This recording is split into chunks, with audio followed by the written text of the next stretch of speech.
Chief justice साहब और उनके साथ अटॉर्नी जनरल साहब एक दूसरे को सफाइयां देते रहे हैं। सफाइयां क्या देते रहे? अटॉर्नी जनरल साहब हुकूमत की नुमाइंदगी करते रहे, और ये जो इन्होंने वजीर आजम से मुलाकात की थी और कमीशन बनाने के लिए उनको कहा था, ये उसकी सफाइयां देते रहे। मैं पूरी कौम को, हमारे सोशल मीडिया के तमाम वर्कर्स, यूट्यूबर्स और जितने चैनल्स वाले जितने लोग हैं, उन तमाम को अप्रिशिएट करता हूं कि उन्होंने आवाज उठाई, अदलिया के हक में आवाज उठाई।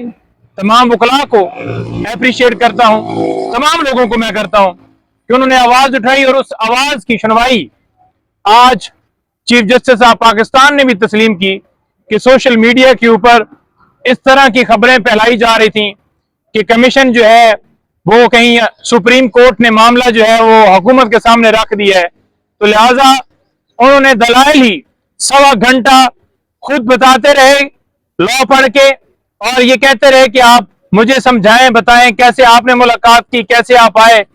तो 1.25 घंटा यही बात जो है वो कौम के सामने रखी गई। तो ये एक जो है आपकी कामयाबी है। उसी कामयाबी को देखते हुए सुप्रीम कोर्ट ने फुल कोर्ट बनाने का अंदिया दे दिया है। सुप्रीम कोर्ट ने कहा है कि तमाम जजेस से मुशावरत के बाद फुल कोर्ट बनाने का वो इरादा रखते हैं, क्योंकि इस वक्त कुछ जजेस जो हैं वो इस्लामाबाद में यहां पर अवेलेबल नहीं थे, कोई कराची कोई कहीं, तो ईद के बाद वो फुल कोर्ट को उन्होंने अंदिया दिया है। और दूसरे नंबर पर जो हमारी डिमांड है वो उसी जगह पे खड़ी है। हमने सुबह जिस दिन ये मामला हुआ वजीर आजम से मुलाकात के बाद और हर जगह के ऊपर ये बात की है कि किसी सूरत भी काजी फाइज साहब हों या उनके साथ साथी कुलीग जज जस्टिस साहब हों, तो वो दोनों जो है वो किसी सूरत इस बेंच का हिस्सा ना बने। आज भी ये बात वाज़िया रही कि काजी फाइज साहब ने जो रिमार्क्स दिए या जैसे प्रोसीडिंग चलाई, सिर्फ और सिर्फ वो इस मामले को कौम के सामने, लोगों के सामने सिर्फ वो टिकर बनाने के लिए उन्होंने इस तरह से रिमार्क्स दिए कि वो बंदा यही कहता है कि ये क्या बात कर रहे हैं। वो खुद मान गए आज चीफ जस्टिस काजी फाइज साहब मान गए कि 6 जजेस उनसे मुलाकात के लिए आए थे। आज उन्होंने तस्लीम कर लिया है कि उन्होंने आकर मेरे सामने ये बात रखी थी, लेकिन उसके ऊपर उन्होंने यही कहा कि मेरे पास कोई इख्तियार नहीं था, उनका मामला वो खुद देखते।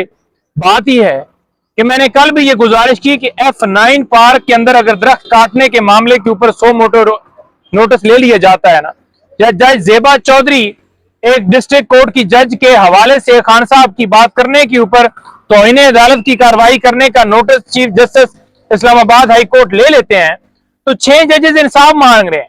वो कह रहे हैं कि हमारे घर में, हमारे कमरों में खुफिया कैमरे लगाए गए। वो कह रहे हैं कि एक कुलीग आपका हॉस्पिटल में दाखिल हो गया, इतना प्रेशर था। वो कह रहे हैं कि एक के बहनोई को उठा के उसे टॉर्चर किया गया। तो ऐसी सारी सूरत हाल के बावजूद आप कैसे आंखें बंद करेंगे? आज साथ जो बैठे हुए थे जजेस, जिसमें अतर मनल्ला साहब को मैं अप्रिशिएट करता हूं कि उन्होंने फौरन ही ये बात की और उन्होंने कहा कि फंडामेंटल राइट्स की वॉलेशन हुई है और ये जो वॉलेशन है इसके ऊपर कोई आंखें बंद नहीं कर सकता।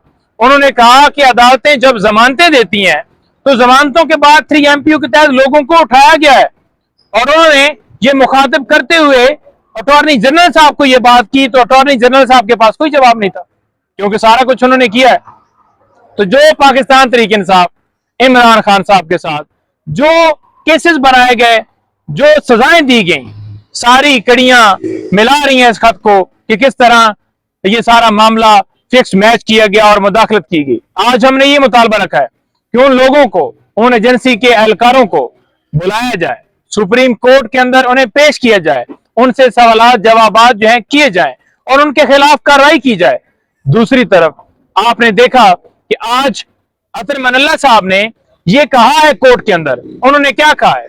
उन्होंने कहा है कि 75 ईयर से ये मामलात यूं ही होते रहे हैं और इसके साथ साथ آپ ان لوگوں کے بھی بیان دیکھیں، نواز شریف ہوں، شہباز ہوں یا پیپلز پارٹی کی رہنما ہوں، آپ ان کے بیانات دیکھیں، آپ ان کے بیانات سے اندازہ لگائیں کہ جب وہ کوئی کیس اس طرح کا کہ میرٹ کے اوپر قانونی طور پر کارروائی ہوتی تھی تو اس وقت فوراً یہ آ کے پریس کانفرنس کرتے تھے اور کہتے تھے کہ عدلیہ کو ایجنسیاں پریشرائز کر رہی ہیں۔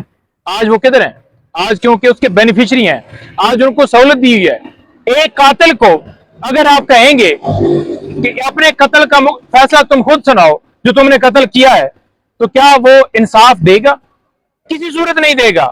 تو کس روح سے اس وزیر اعظم، سو کال وزیر اعظم کو بلایا گیا؟ آج بھی کہہ رہے ہیں جی کہ قاضی فائزہ صاحب نے یہ خواہش کی کہ وہ ان سے ملنے کے لیے آئے۔ کیوں خواہش کی بھائی؟ کس نے کہا خواہش کریں؟ جب پہلی دفعہ معاملہ اسلام آباد ہائی کورٹ میں چیف جسٹس عامر فاروق کے پاس گیا تھا، اس وقت بھی ان کو چاہیے تھا کہ اپنے بھائیوں کو انصاف دیتے، تو انہیں عدالت کی کارروائی کا کرتے۔